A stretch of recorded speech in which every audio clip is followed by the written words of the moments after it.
जय जय माता शारदा,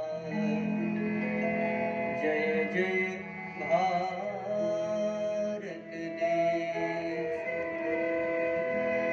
यत्र यत्र रघुनाथ कीर्तनं तत्र तत्र कृतमस्तकाञ्जलिं बाष्पवारि परिपूर्णलोचनं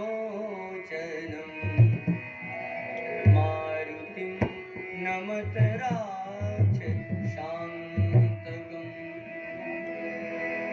श्री गुरु चरण सरोज रज निज मन मुकुर सुधारी, वरनौ रघुवर विमल जस जो दायक फल चारि।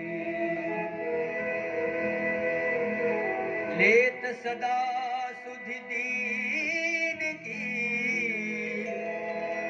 सहज दया के धाम। जननी जनक ममदास प्रभु श्री सीताराम। कवि कुल कमल दिनेश श्री गोसाई जू के, कल देन हारी कल कविता कमाल की। बिकल बिहाल जन बाँची के निहाल भय, गली नाही दाल या कराल कलिकाल। वेदन को ज्ञान है प्रमाण है पुराण को,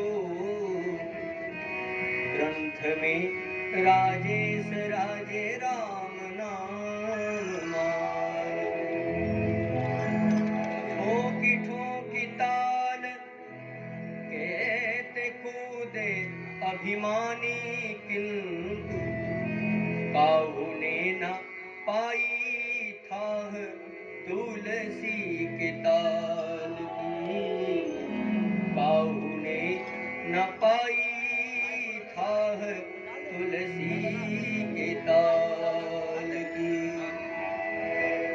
श्री राम कथा के रसिक वर तेज पुंज मति धीर, सुंदर आसन लीजिए सिया राम भक्त महावीर। बोलिए श्री हनुमान जी महाराज की जय। सियावर रामचंद्र की जय। उमापति महादेव की जय। सब संतन की जय। सब भक्तन की जय। ओम नमः पार्वती पते हर हर महादेव। हर हर महादेव। हर हर महादेव।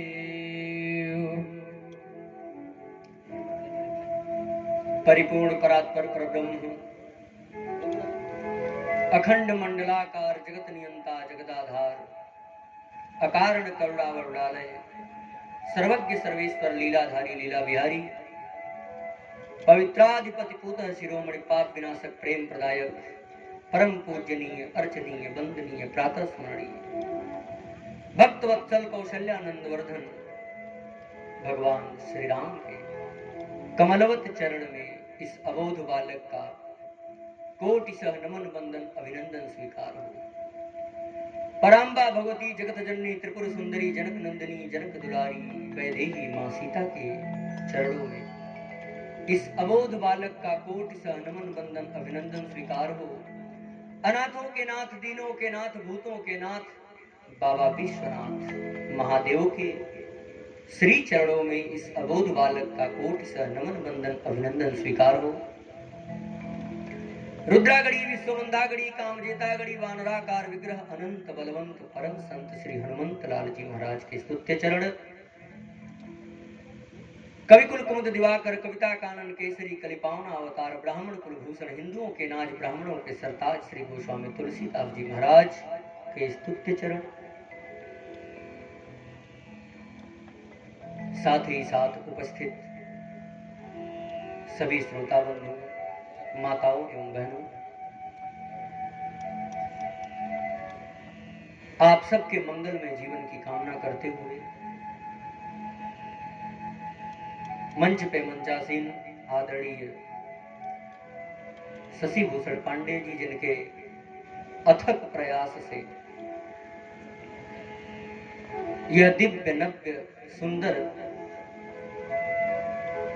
मंदाकिनी प्रवाहित हुई, आप सभी लोग परम सौभाग्यशाली हैं। कोई अगर यह सोचे कि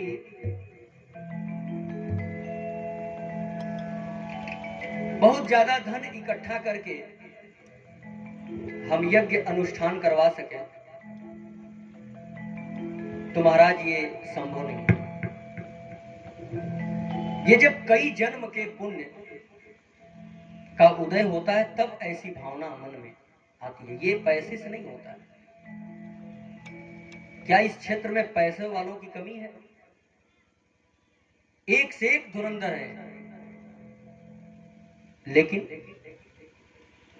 किसी नृत्यांगना के नृत्य पे लाखों रुपए लुटाने वाले लोग सुंदरकांड कराने में रेट पूछते हैं, महाराज क्या खर्चा है? परमात्मा भी इस बात को देखता है, आपकी भावना कैसी है। जाकी रही भावना जैसी, प्रभु मूरत देखी तिन्ह तैसी।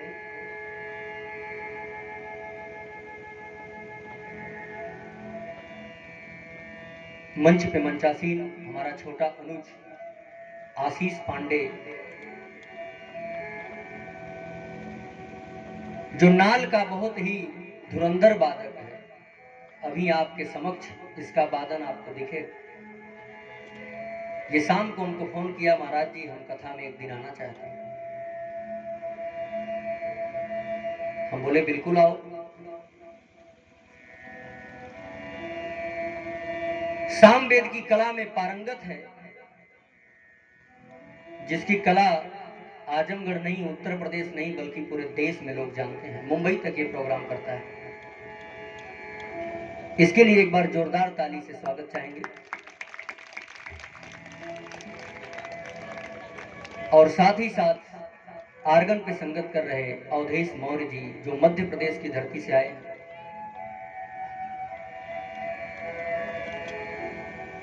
और हमारा छोटा अनुज हर्ष चतुर्वेदी, जो हमारे साथ संगत करता है।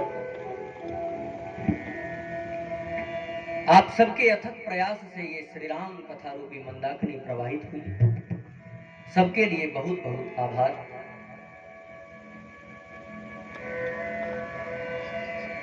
इस संसार में जो जन्म हुआ है महाराज, अकेले आया है व्यक्ति और अकेले ही जाना है। ये जितने नाते रिश्ते दोस्त मित्र आपको इस संसार में दिखते हैं, ये सब नकली है। ये सब एक स्वप्न है। जिस दिन आप इस स्वप्न से जगेंगे महाराज, उस दिन आपको हकीकत का पता चलेगा। ये मैं नहीं कह रहा, भगवान भोलेनाथ कहते हैं। उमा कहूँ मैं अनुभव अपना, उमा कहूँ मैं अनुभव अपना, उमा कहूँ मैं अनुभव अपना। सतहरि भजन जगत सब सपना, सतहरि भजन अपने घर सपना, सतहरि भजन जगत सब सपना, सतहरि भजन जगत सब सपना, जगत सब सपना। उमा कहूँ मैं अनुभव अपना, उमा कहूँ मैं अनुभव अपना, उमा कहूँ मैं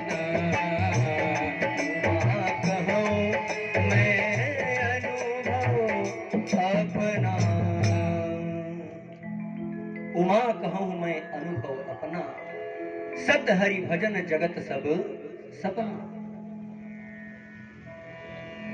अच्छा, विचार करेंगे कि अगर रात्रि के घोर निद्रा में अगर हम कोई स्वप्न देख रहे हो और उस स्वप्न में ये स्वप्न दिख रहा हो कि हमारा गला कोई काट रहा, जबकि वो गला कोई काटता नहीं है हमारा, वो ये क्या है, दिमागी वहम। लेकिन उस क्षण वह व्यक्ति उतना ही कष्ट में रोता है जितना कि हकीकत गला काटने को होता है।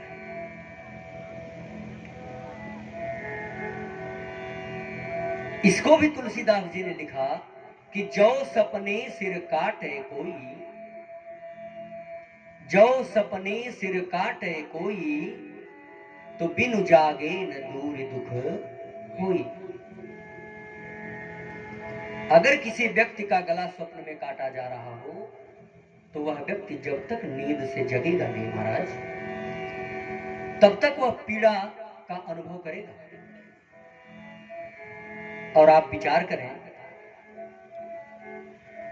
कि अगर यह संसार स्वप्न है, तुलसीदास जी कहते हैं मां पार्वती से कि उमा ये मेरा अनुभव है, और जिस बात पे महादेव का अनुभव हो उसको मानने में कोई संदेह नहीं है। उमा कहूं मैं अनुभव अपना, सत हरि भजन जगत सब सपना। सत्य क्या है? केवल परमात्मा का नाम है। और ये संसार वाले इतने छलिया होते हैं, यह सत्य बात तब बताते हैं जब व्यक्ति मर जाता है, तब ये कहते हैं कि राम नाम सत्य है। उसके पहले ये कभी नहीं बताते। जब अर्थी जाती है तब ये पीछे से कहते हैं कि श्री राम नाम सत्य है। अरे ये जीते जी बताओ, मरने के बाद बताने से क्या फायदा? अगर सत्य परमात्मा का ही नाम है तो क्यों ना पहले ही हम उस नाम से जुड़ जाएं।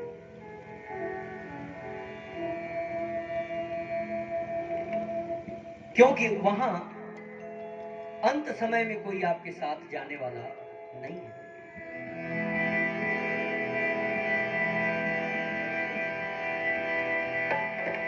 साथी है मित्र गंग के जल बिंदु पान तक, अर्धांगनी बढ़ेगी केवल मकान तक। परिवार के सब लोग चलेंगे श्मशान तक, बेटा भी हक निभाएगा तो अग्निदान तक। इससे तो आगे, इससे तो आगे भजन ही है साथी हो। इससे तो आगे भजन ही है साथी, भजन के बिना अकेला रहेगा। इससे तो आगे भजन ही है साथी, इसके बिना नर अकेला रहेगा। जीवन ये 2 दिन का मेला रहेगा, कायम न जग का झमेला रहेगा। जीवन ये 2 दिन का मेला रहेगा, कायम न जग का झमेला रहेगा। मात्र ये 2 दिन का मेला है, कायम न जग का झमेला रहेगा। साथी है मित्र गंग के जल बिंदु पान तक। जो आपके एकदम खास लिस्ट वाले जो आपके मित्र होंगे महाराज, जब आपका अंत समय आएगा तो एक छोटी सी कटोरी में गंगा जल रखा होगा और वो किसी पात्र से आपके मुख में डाल देगा।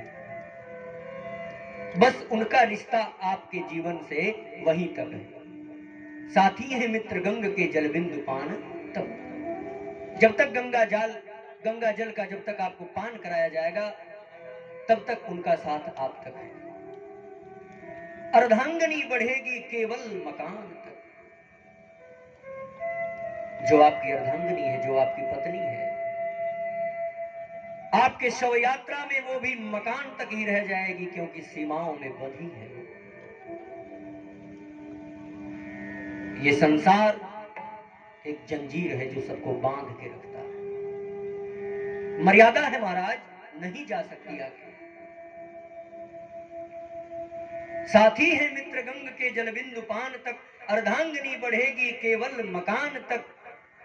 परिवार के सब लोग बढ़ेंगे तो अस्मशान तक।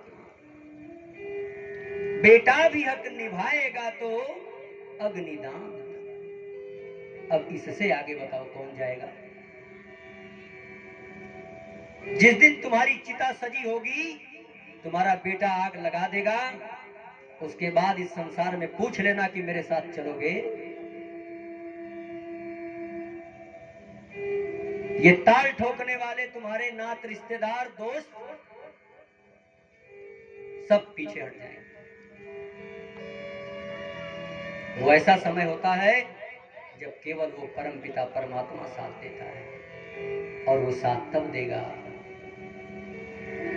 जब आप हरि नाम संकीर्तन करेंगे बड़े प्रेम से। हरे रामा रामा राम सीता राम राम, हरे रामा रामा राम सीता राम राम राम, हरे रामा रामा राम सीता राम राम राम, हरे रामा रामा राम सीता राम राम राम, हरे रामा रामा राम सीता राम राम राम, हरे रामा रामा राम सीता राम राम राम, हरे रामा रामा राम, हरे रामा रामा राम सीता राम राम राम, हरे राम राम राम हरे हरे, हरे कृष्ण कृष्ण कृष्ण हरे हरे, हरे राम राम राम हरे हरे, हरे राम राम राम हरे हरे, हरे कृष्ण कृष्ण कृष्ण हरे हरे, हरे कृष्ण कृष्ण कृष्ण हरे हरे, हरे राम राम राम सीता राम राम, जय हो राम राम सीता राम राम राम, हरे राम राम राम सीता राम राम राम, हरे राम राम सीता राम राम राम, श्याम राम राम राम। बोल श्री रामचंद्र भगवान की जय। ये जो भगवान का चिंतन है, परमात्मा का स्मरण है, ये उस समय के लिए है जब ये संसार आपको छोड़ देता है। ज्यादा समय न लेते हुए आज भगवान शिव के विवाह की कथा।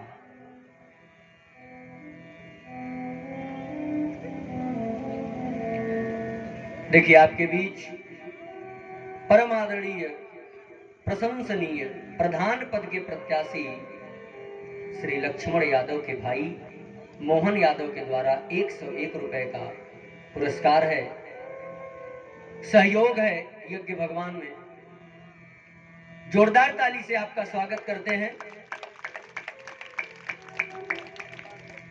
और कल आदरणीय लक्ष्मण यादव जी की तरफ से सड़क निर्माण का कार्य हुआ, जो आप लोग देख रहे हैं। बहुत बहुत धन्यवाद, बहुत बहुत साधुवाद, जोरदार ताली। और आदरणीय अमरनाथ श्रीवास्तव जी की तरफ से 101 रुपए का चढ़ावा है। परमात्मा के दरबार में जोरदार ताली से स्वागत करेंगे। मंगलमय जीवन की कामना करते हैं आपका। संजय यादव जी की तरफ से भी 101 रुपया और 1 किलो मिठाई।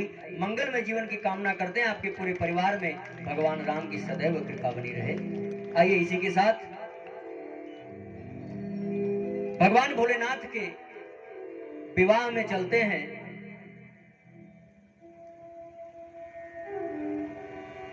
आपने कल कथा श्रवण किया कि मां पार्वती राजा हिमांचल के यहां जन्म ली, जो पूर्व जन्म में सती थी। नारद जी ने जिनके हस्तरेखा को पढ़ के बताया कि इनका जो पति होगा वो कौन होगा? जोगी जटिल अकाम मन नगन अमंगल वेश, अस स्वामी यही कह मिलई परी हस्त से रेख। और महाराज यह बात सुन के राजा हिमांचल दुखी हो गए। इसके बाद नारद जी ने बताया कि जो तप करे कुमार तुम्हारी, तो भावी वो मेटी सकल त्रिपुरारी। ये राम कथा ऐसी कथा है ना कि अगर हम टारगेट करके आएंगे कि आज यहां से यहां तक कथा हो जाएगी तो नहीं हो पाता है। अनेक शाखाएं निकलने लगती हैं। भगवान शिव की तो सदा मां पार्वती अर्धांगिनी रही हैं, यह कोई पहली बार नहीं है। आज वही मां पार्वती राजा हिमांचल के पुत्री के रूप में जन्म ली और नारद जी की यह भविष्यवाणी सुन के मां मैना बहुत दुखी है। जब तक नारद जी और महाराज हिमांचल से वार्तालाप चला तब तक माता मैना कुछ बोलती नहीं। यह एक पतिव्रता स्त्री के सुलक्षण है। महाराज जब हमारे पतिदेव किसी संत से, किसी विशिष्ट व्यक्ति से, किसी अतिथि से वार्तालाप में हो, उस समय माताओं को बीच में नहीं बोलना चाहिए। यह संदेश है मां मैना का। लेकिन आज का वह वातावरण है कि अगर पति बिना पत्नी से राय लिए किसी से बात कर लिया तो फिर देवासुर संग्राम शुरू। ये कैसी विडंबना है? शास्त्र का आधार लो, कैसे रहना है। ये मानस तुम्हारे जन्म से तुम्हारे मौत तक के पूरे रास्ते की जीवनी है महाराज।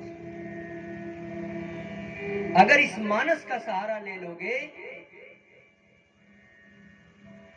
जीवन में कोई संकट नहीं आ सकता है। पृथ्वी के हर एक समस्या का समाधान श्री रामचरितमानस में है।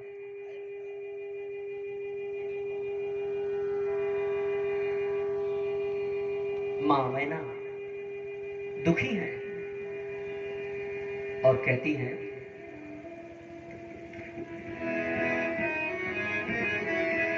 पति ही एकांत पाई कह मैना, पति ही एकांत पाई कह मैना, पति ही एकांत पाई कह मैना। जब अकेले में महाराज हिमांचल को मैना जी ने पाया है, जब नारद जी चले गए तब क्या कहती हैं? नाथन मैं समझे मुनि बैना, नाथन मैं समझे मुनि बैना, नाथन मैं समझे मुनि बैना। महाराज जो देवर्षि नारद आपसे बात कर रहे थे, मैंने कुछ समझा नहीं वो क्या कह रहे थे। ये मर्यादा है। जबकि वो सारी बात सुन रही लेकिन एक पतिव्रता स्त्री का क्या धर्म है, अपने पति के समक्ष कैसे व्यवहार करना चाहिए, क्या शिष्टाचार है, क्या हमारे भारत की संस्कृति है। महाराज, हमने जो देवर्षि नारद ने वचन कहे कुछ मेरे समझ में नहीं आया, लेकिन जहां तक मुझे कुछ ऐसा लग रहा था कि जो हमारी बिटिया का जो वर होगा, जो दूल्हा होगा, उसमें कुछ वो दोष बता रहे थे।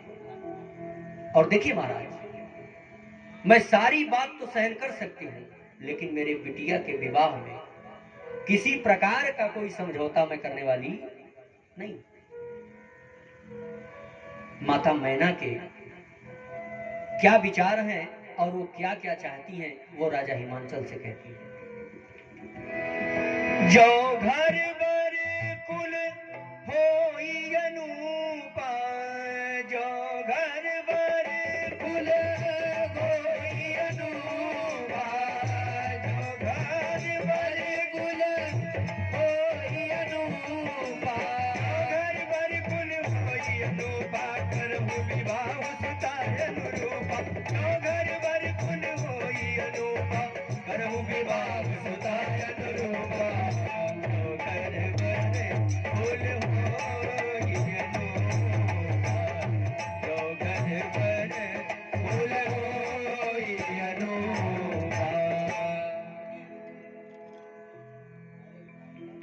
देखिए, हमारे छोटे अनुज आशीष पांडे के वादन से आप लोग कितने हर्षित हैं। जोरदार तालियों से आपका स्वागत, बहुत बहुत बधाई हमारे इस राम कथा रूपी मंदाकिनी में आने के लिए। आपको परमात्मा सदैव खुश रखें। देखिए, आदरणीय श्री फेकू यादव जी, आपके तरफ से 101 रुपए, जोरदार तालियों से आपका स्वागत। और आदरणीय लाल जी गिरी, आपके तरफ से 501 रुपए, जोरदार ताली से आपका स्वागत करते हैं। यह यज्ञ अनुष्ठान, ये श्री राम कथा रूपी गंगा, ये सब आपके ही सहयोग से चल रहा है, जिसमें किसी को कुछ कहने की जरूरत न पड़े। आप लोग खुद समझदार हैं। कोई एक दिन का छोटा सा अनुष्ठान करता है तो क्या खर्च आता है। हमारे शशि भूषण जी ने यह बहुत बड़ी नींव का स्थापना किया है, जो आप लोग सहयोग करके इस कार्यक्रम को सफल बनाएं। महाराज, मैना माता कहती हैं, महाराज जो घर बर कुल होई अनूपा, करहु विवाह सुता अनुरूप। जो हमारी बेटी का जो ससुराल होगा उसमें अनुरूपता चाहिए, और जो इसका बर होगा, हमारी बिटिया कितनी सुंदर है, इसका दूल्हा इसके लायक होना चाहिए। दूसरा प्रश्न क्या है मां का, और अगर ऐसा नहीं हुआ तो मैं विवाह ही नहीं करूंगी। नत कन्या बर रहु कुंवारी, नत कन्या बर रहु कुंवारी, अंत उमा मम प्राण पियारी, नत कन्या बर रहु कुंवारी, अंत उमा मम प्राण पियारी। नत कन्या बर रहे कुमारी, कंतो माम प्राण प्रिया। ये जो हमारी पार्वती है ना, ये मुझे प्राणों के समान प्रिय है महाराज, और मैं इसके विवाह में कोई समझौता नहीं कर सकता। राजा हिमांचल ने मां मैना को समझाया। मैना जी कहती है, स्वामी विवाह बहुत विचार कर करना, क्योंकि विवाह एक नए जीवन की शुरुआत होती है। अगर विवाह अनुरूप हो जाए तो नया जीवन, और यदि प्रतिकूल हो जाए तो मौत। आपको एक बात बता दें कि मौत कई प्रकार की होती है। मौत उसी का नाम नहीं है जिसकी अर्थी उठ जाए। एक सम्मानित व्यक्ति का भरे सभा में अपमान हो जाना भी एक मौत है। एक धनवान व्यक्ति का निर्धन होकर भिक्षा मांगना भी एक मौत है। एक पहलवान व्यक्ति का इतना दुर्बल हो जाना कि वह अपने नित्य क्रिया कर्म से वंचित हो जाए, वो एक क्या है? मौत। उसी तरह से अगर विवाह प्रतिकूल हो गया महाराज, तो ये जीवन मौत के समान, शांति नहीं मिलती। और यदि अनुरूप है तो इसी गृहस्थ आश्रम से भगवान राम और भगवान कृष्ण जैसे अवतार की उत्पत्ति हुई। बोल सियावर रामचंद्र भगवान की जय। लोग कहते हैं कि जो कथावाचक लोग होते हैं वो विवाह क्यों करते हैं? महाराज, विवाह सबका होता है, लेकिन आचरण पे विश्वास रखिए। विवाह तो कई अरबों कई खरबों हुआ, लेकिन जन्म केवल दशरथ और कौशल्या की ही गोद से क्यों हुआ? केवल देवकी और वासुदेव के ही गर्भ से क्यों भगवान कृष्ण आए? क्या और स्त्री पुरुष नहीं थे? विवाह तो हमारा संस्कार है। गृहस्थ आश्रम सबसे बड़ा आश्रम। जो सन्यासी हैं, जो जोगी हैं, जो फकीर हैं, जो तपस्वी हैं, उनका 1000 माला जपने का जितना फल होता है, गृहस्थ आश्रम में केवल एक बार नाम लेने का होता है। क्यों? एक तपस्वी के पास संसार का कोई कार्य नहीं, उसको क्या करना है? केवल परमात्मा का ही चिंतन करना। लेकिन एक गृहस्थ आश्रम में तमाम बाधाएं, बेटी बेटा, नात रिश्तेदार, गांव समाज, सब बंधन है महाराज। इतने बंधन के बावजूद भी अगर हम और आप 24 घंटे में मात्र 24 मिनट भगवान के लिए दें, तो जीवन का उद्धार हो सकता है। बात चल रही थी कि मां मैना कहती हैं कि अगर अनुरूप नहीं होगा वर, तो मैं विवाह नहीं करूंगा। यह मेरा आपसे निवेदन है महाराज। नारद जी ने कहा है कि जो तप करे कुमार तुम्हारी, भावी मेट सके त्रिपुरा। इस उद्देश्य को मान के राजा हिमांचल मां मैना से कहते हैं कि पार्वती को समझाओ, समझाओ कि वो देवों के देव महादेव आदिदेव भगवान शिव की तपस्या करे। और जब यह बात मां पार्वती के श्रवण में जाती है कि मुझे भोलेनाथ की तपस्या करना है, मां का हृदय गदगद हो जाता है, अंग रोमांचित हो जाते हैं, प्रसन्न हो जाती है मां। मां पार्वती तपस्या के लिए वन को जाती है। संबत सहस मूल फल खाए, साग खाई 7 बरस गवाए। संबत सहस मूल फल खाए, कंद मूल फल 1000 वर्ष मां ने ग्रहण किया। साग खाई 7 वर्ष गवाए, 100 वर्ष साग खाते। कछु दिन भोजन वारी बतासा, किए कठिन कछु दिन उपवास। कुछ दिन तक तो कंद मूल का सेवन किया मां ने, कुछ दिन केवल साग खा के बिता दिया। इसके बाद जब तपस्या आगे बढ़ी तो कुछ दिन हो गया कि मां केवल हवा का स्पर्श करती थी, हवा पे श्वास लेके ही केवल जीवन को बढ़ाने लगी, और कुछ दिन तक श्वास लेना भी छोड़ दिया। ये तपस्या है महाराज। भगवान शिव को प्राप्त करने के लिए मां पार्वती ने इतनी तपस्या किया। क्यों? जो मां पार्वती सती रूप में थी, जिनके पति महादेव स्वयं थे, उनको इतनी तपस्या करना पड़ रहा है उन्हीं को पाने के लिए। जब व्यक्ति दूर चला जाता है तब उसका महत्व समझ में आता है। आज परिवार में ऐसी विडंबना है, हर एक परिवार का सदस्य दूसरे सदस्य को प्रेम की दृष्टि से नहीं देखता।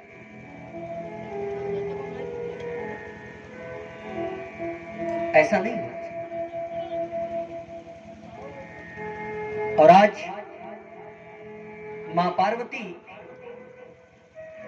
जो भगवान शिव की अर्धांगिनी थी, और आज वही पद, वही रूप प्राप्त करने के लिए आज इनको इतनी बड़ी तपस्या करनी पड़ रही है। क्यों? एक कारण, राम कथा का श्रवण न करना। मां सती के जीवन में जितनी कठिनाइयां आई, और इतना ही नहीं, वह जीवन समाप्त हो जाने के बाद भी कितना झेल रही है। उसी शिव को प्राप्त करने के लिए जो भगवान शिव उनके स्वामी थे, ये राम कथा का कितना बड़ा प्रभाव है। जो जगत की जननी है, जगत माता है, जो जगदीश्वरी है, उनको राम कथा श्रवण न करने से एक जन्म नहीं, दो जन्म तक क्या करना पड़ा? तपस्या करना। और हम और आप तो साधारण मानव। अगर जगत की माता को 2 जन्म तक तपस्या करना पड़ा, तो हमको आपको कम से कम 2 लाख जन्म तक तपस्या करना होगा, अगर यह गलती हो गई राम कथा में प्रेम नहीं हुआ तो। इसलिए श्री राम कथा रूपी मंदाकिनी में प्रेम से गोता लगाइए। जब तक आप कथा पांडाल में हैं, ईमानदारी से बताइएगा, आपके दिमाग में किसी प्रकार की चिंता आती है? जिसको चिंता आती है वो हाथ उठाए, जब तक वो पांडाल में रहता है। जो लोग ये कहते हैं कि परमात्मा नहीं होते, मैं उनके लिए ये कह रहा हूं। कुछ नास्तिक प्रवृत्ति के व्यक्ति होते हैं जो कहते हैं कि ये सब ढोंग है। मैं उनके लिए ये चुनौती कर रहा हूं कि अगर तुम इस पांडाल में कथा श्रवण कर रहे हो, तुम्हारा मन यहां है, और यदि संसार की किसी प्रकार की बाधा तुम्हारे मस्तिष्क में आ जाए, तो मैं मान लूंगा कि परमात्मा नहीं होता। बोलो, है कोई जो ये कहता हो कि वो कथा सुन रहा हो और उसको चिंता सता रही? चिंता तभी सताएगी जब तुम चिंता करोगे। कथा सुनो,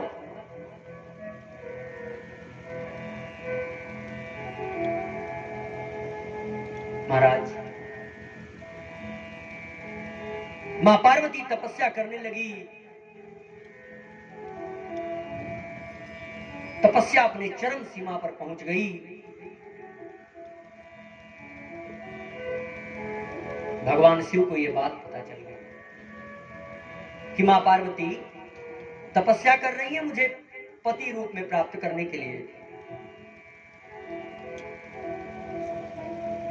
और महाराज कुछ दिन तक माताजी ने हवा लेना भी बंद कर दिया, श्वास लेना भी बंद कर दिया।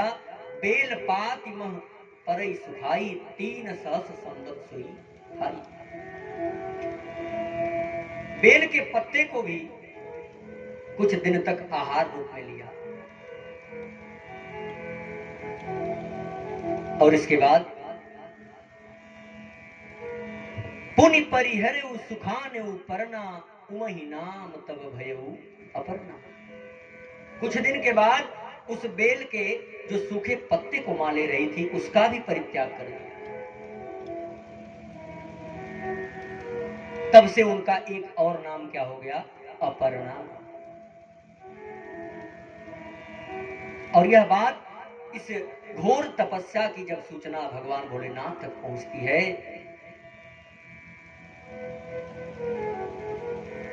उसके पूर्व आकाश से आकाशवाणी होती है, देवी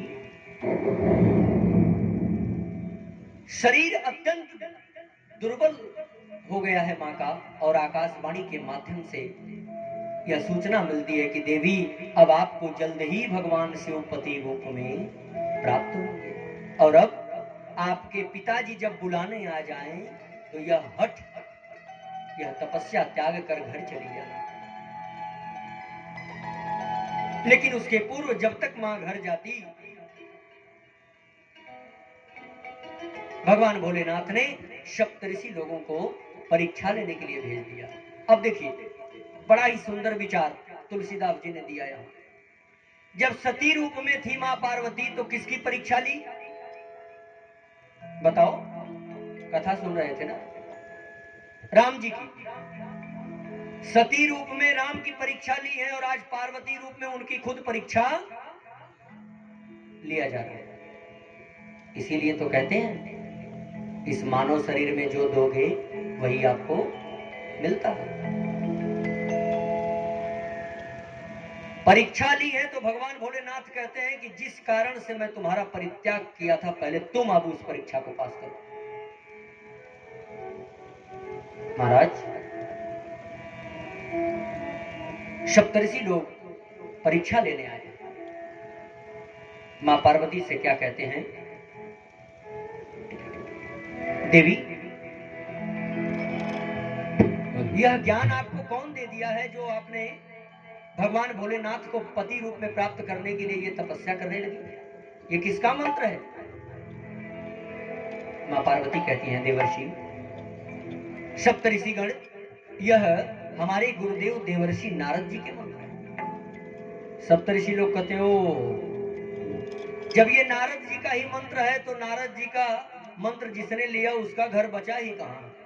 उसको तो ऐसे भी उजड़ना। क्या कहते हैं?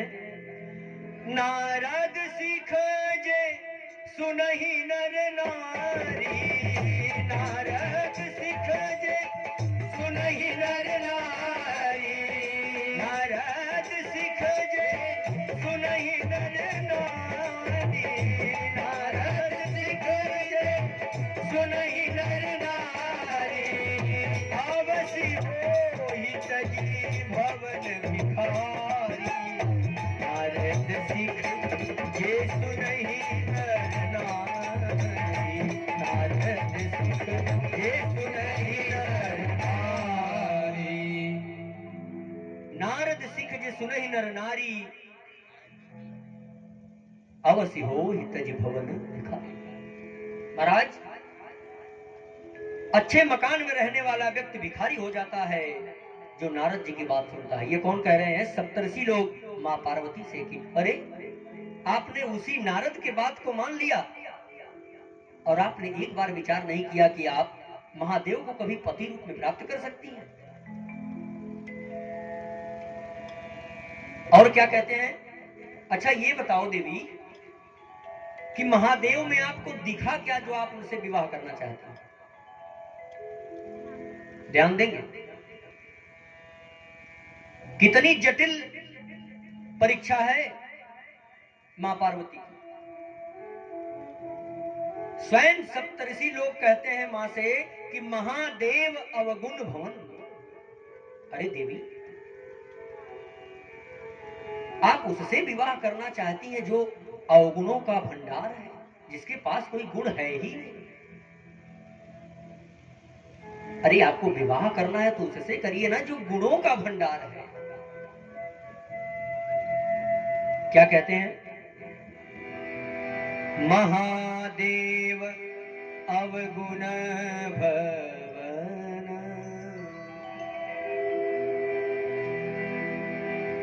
विष्णु सकल गुण धाम। महादेव अवगुण भवन, विष्णु सकल गुण धाम। देवी, महादेव तो अवगुणों के भंडार है। अरे आपको विवाह करना है तो विष्णु से कर लेती जो गुणों का भंडार है। लेकिन कोई बात नहीं, जेहि कर मन रम जाहि सन, तेहि तेहि सन काम। लेकिन देवी कोई बात नहीं, वो तो अपने अपने मन की बात है। जिसका मन जिसमें लग जाए उसको तो वही पसंद आता है। लेकिन आप विचार करो, महादेव के पास कोई गुण नहीं है। अरे यहां तक उनके पास तो मकान भी नहीं है, तुम रहोगी कहां जा? उनके पास तो माता पिता भी नहीं है। इतनी जटिल परीक्षा हो रही है मां, लेकिन धन्य है मां पार्वती। क्या कहती हैं? अब मैं जन्म संभुहित हारा, अब मैं जन्म संभुहित हारा, अब मैं जन्म संभुहित हारा, अब मैं जन्म संभुहित हारा, अब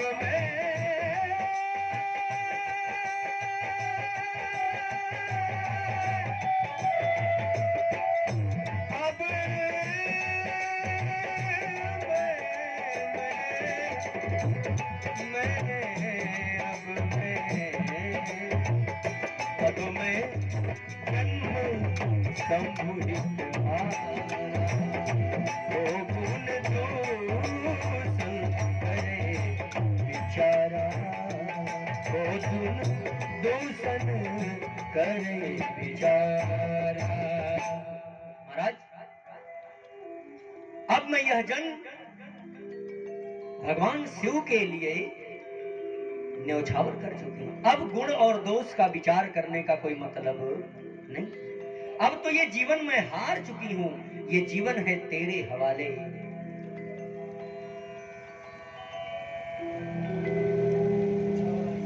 अगली पंक्ति में मां पार्वती फिर दृढ़ता से भरी पंक्ति कहती हैं, महाराज एक जन्म नहीं, अगर करोड़ों जन्म तक मुझे ऐसे ही तपस्या करना हो तब भी मैं करूंगी, लेकिन मैं वर रूप में भगवान शिव को ही चाहती हूं।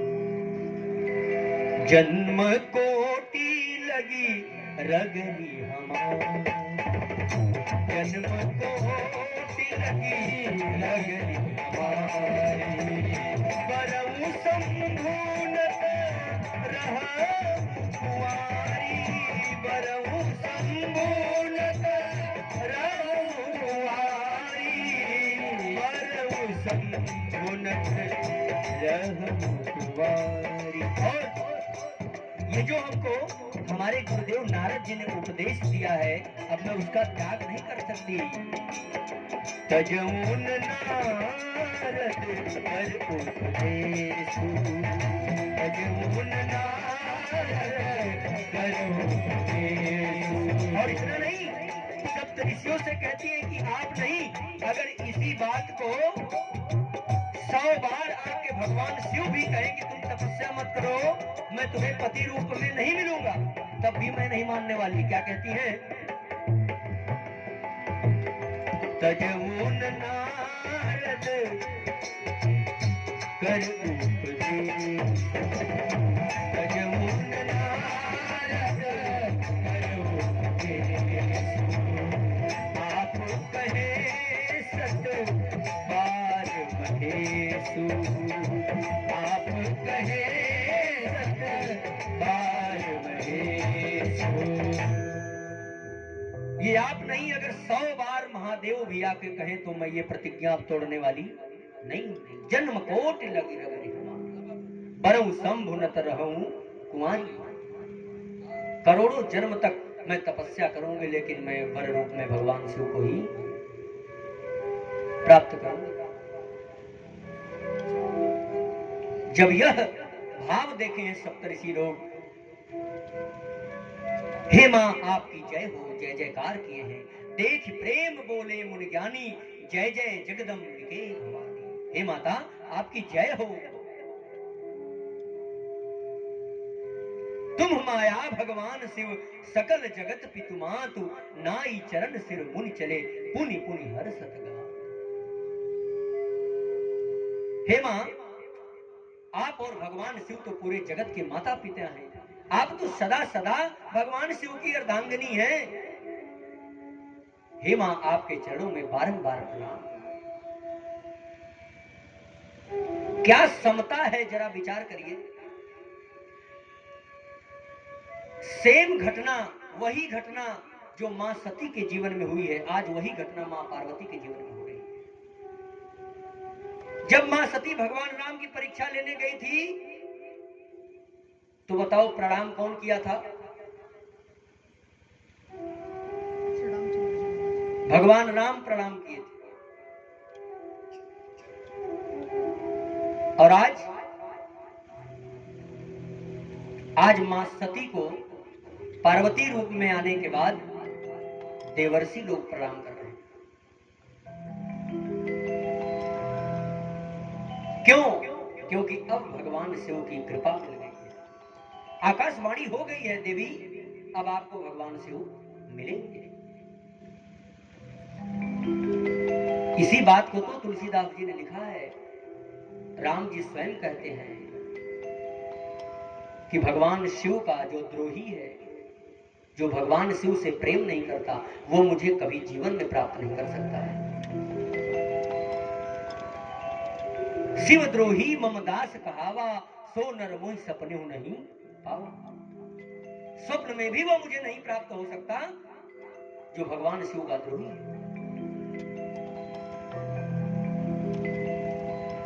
प्रसंग बहुत लंबे हैं, सीधा विवाह की तरफ। और महाराज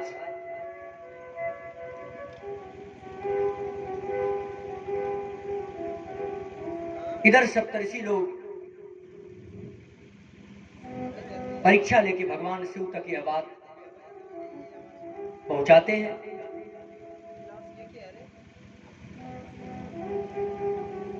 और यह बात जब पता चली भगवान शिव को कि परीक्षा में वो सफल हुई हैं, भय मगन शिव सुनत सनेहा, हरसि सप्तऋषि गौने। भगवान शिव प्रसन्न हुए, सप्तऋषि लोग अपने अपने स्थान को गए। उसी समय महाराज एक तारकासुर नाम का राक्षस, जिसका तांडव पूरे लोक में फैला हुआ है,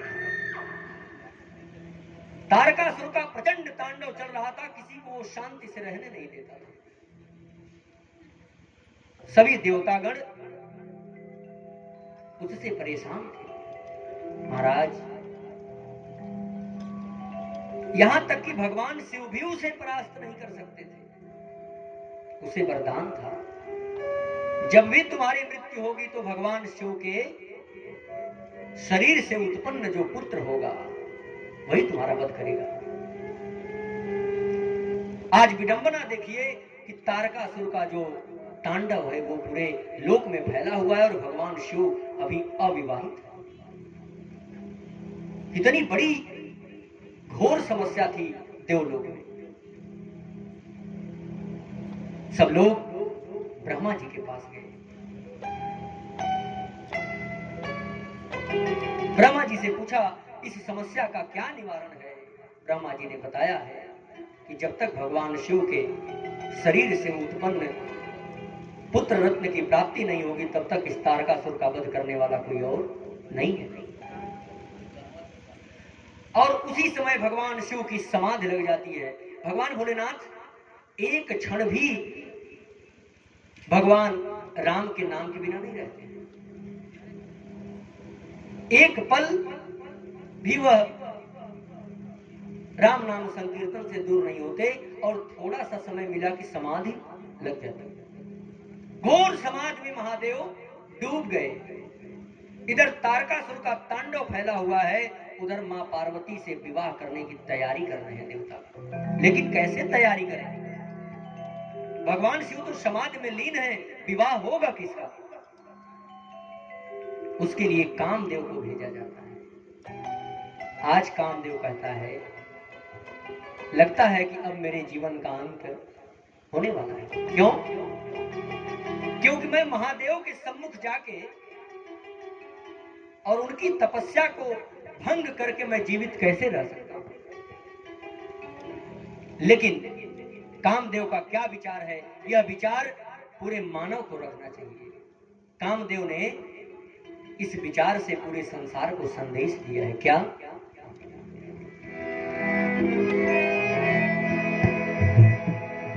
परहित लागी तजई जो दे, परहित लागी तजई जो दे, संतत संत प्रशंसित संतत संत प्रशंसित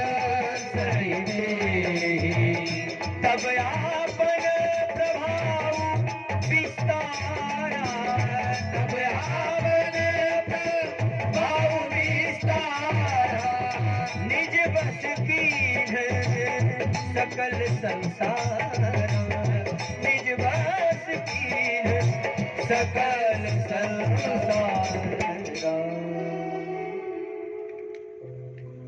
महाराज कामदेव जी कहते हैं कि परहित लाग तजई जो दे संतत संत प्रशंसई। परोपकार के लिए जो व्यक्ति अपने शरीर का त्याग कर देता है, जो अपने जीवन को त्याग देता है, संत महात्मा सज्जन पुरुष उसी की तो प्रशंसा करते हैं। हमारे भारत के जो नौजवान हैं, जो सीमा के जवान हैं, आज वो अपने जीवन का बलिदान क्यों करते हैं? परोपकार के लिए, हमारे और आपके सुरक्षा के लिए अपना जीवन बलिदान पे चढ़ा देते हैं। क्या वो किसी माँ के लाल नहीं है? लेकिन हम और आप सुरक्षित होकर भारत में बैठ सकें, उसके लिए वो अपने प्राण का त्याग कर देते हैं। ये परोपकार है। आज कामदेव कहता है कि परहित लाग तजई जो दे। परोपकार के लिए जो अपने प्राण का त्याग कर दे, उसकी प्रशंसा होती है।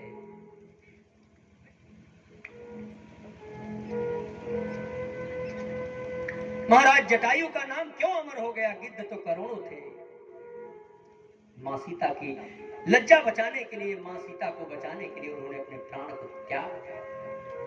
आज इसलिए जटायु जी अमर हैं क्योंकि परोपकार किया है।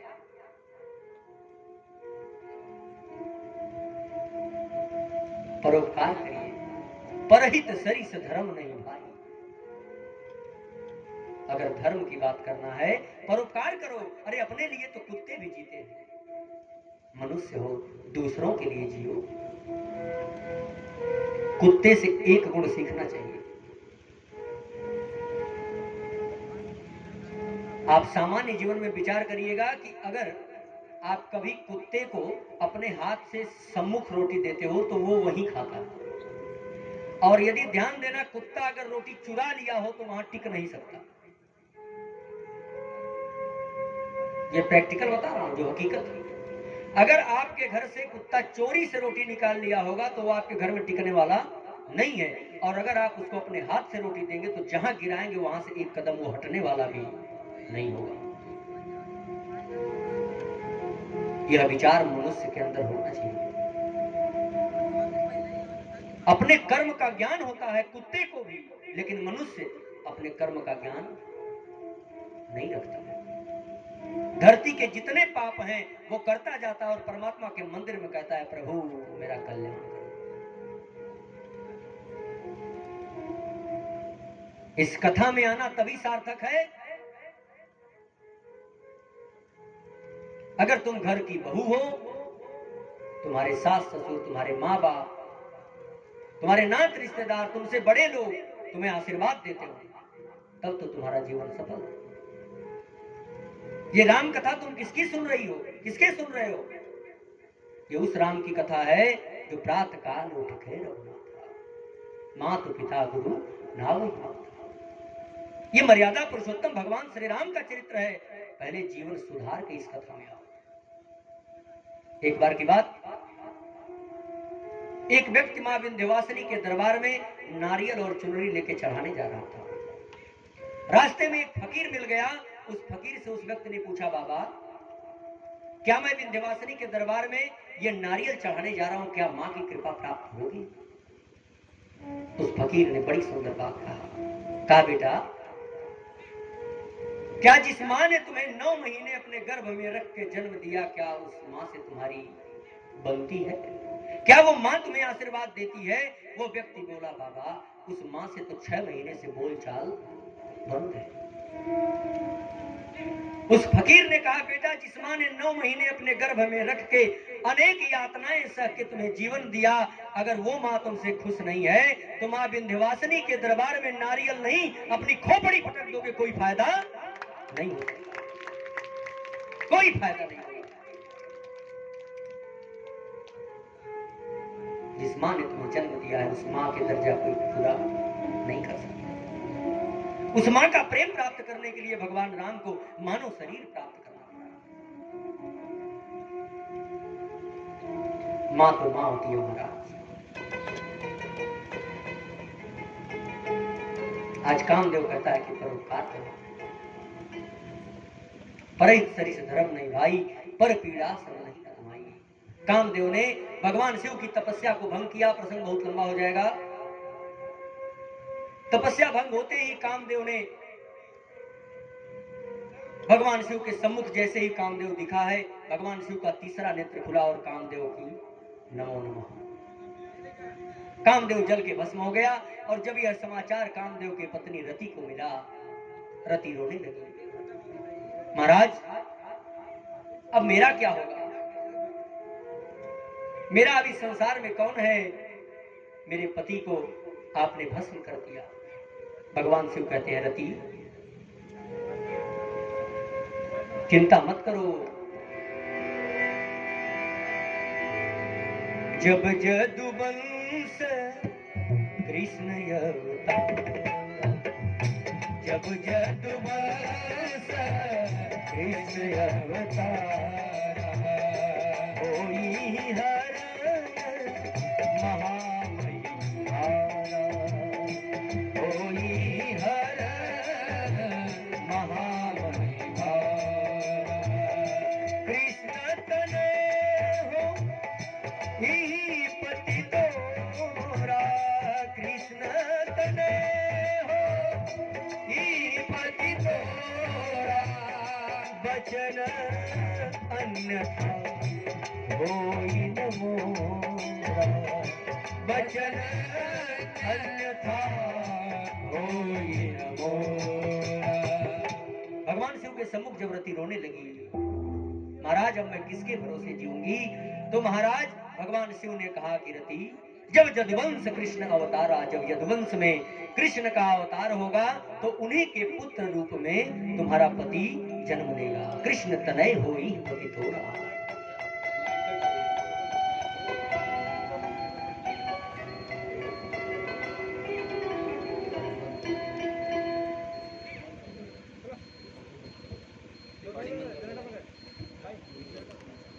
हाँ।